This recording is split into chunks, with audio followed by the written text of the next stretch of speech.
Hi, welcome to another episode of How to Do Atkins Low Carb. My name is, of course, Kent Altena, and this week's episode has to do with artificial sweeteners. And I realize that some people's problem is they like to potentially have too many artificial sweeteners in your diet. And if you want to see my video about that, check out my daily limit of 3 artificial sweeteners or less video, in which I also deal with some of the same topic.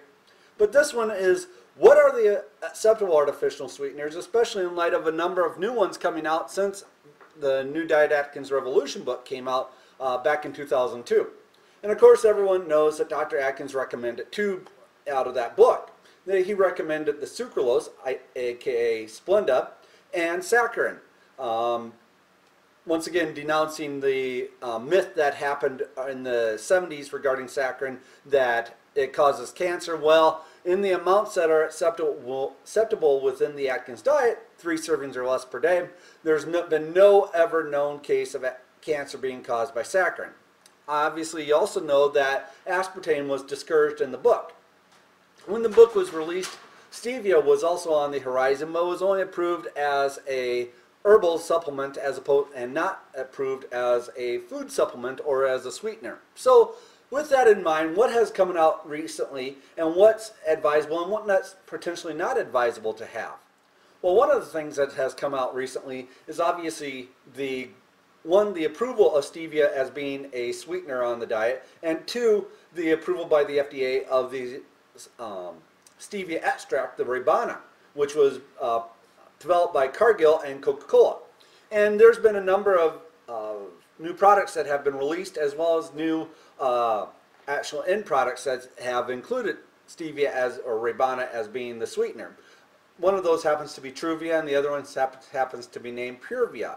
So if you're wanting to have a more natural sweetener or something that is developed out of nature, obviously that is one of your choices.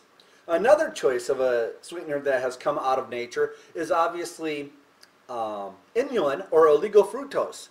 It's made out of roots or plants like the chicory root, and it's basically undigestible, similar to how fiber is undigestible. And it's actually included in a lot of kidney function tests because obviously if the body can't digest it, it has to be excreted out through the kidneys. So that's been included in a number of low-carb products, such as the Sweet Perfection chocolate bar.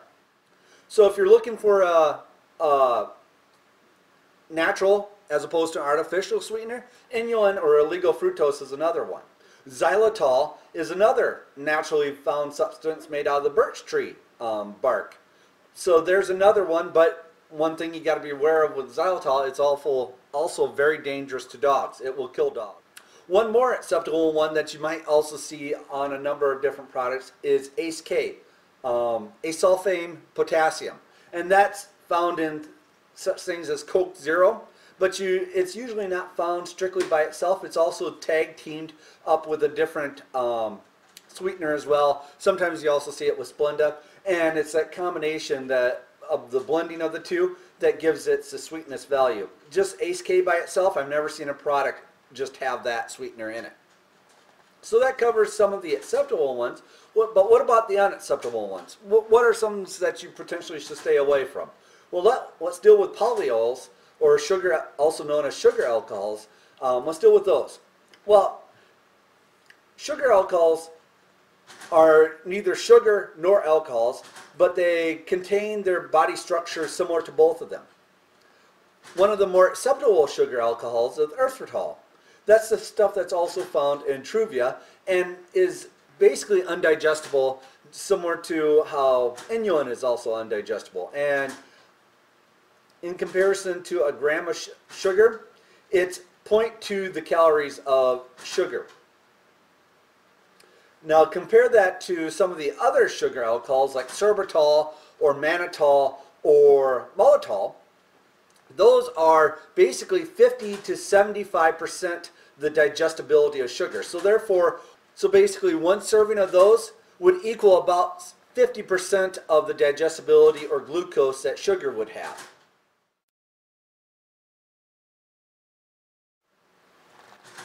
One of the other problems that these sugar alcohols, specifically maltitol and mannitol, is that because they're only 50% digestible by the bodies, one of the things that they happen to cause really in a number of different people is gastrointestinal issues. In fact, if they include too much of that within any product, they're required by the FDA to include that they may cause gas as well as diarrhea effects. So obviously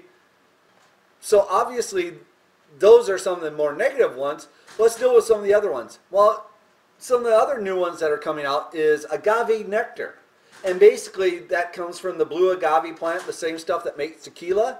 And they reduce that down, they pulp the inside out, and make a sweetener out of it. Well, they like to promote that it's really low glycemic because it's all basically fructose. Unfortunately, fructose, while being very low on the glycemic index, it's about 25, where normal table sugar is 50. However, it's because it requires to be digested by the liver. One of the diseases it causes, if in diets that are high in fructose, a disease called fatty liver. And that's one of the negatives about the high fructose corn syrup. Other people might say, well, honey's natural, that must mean it's good.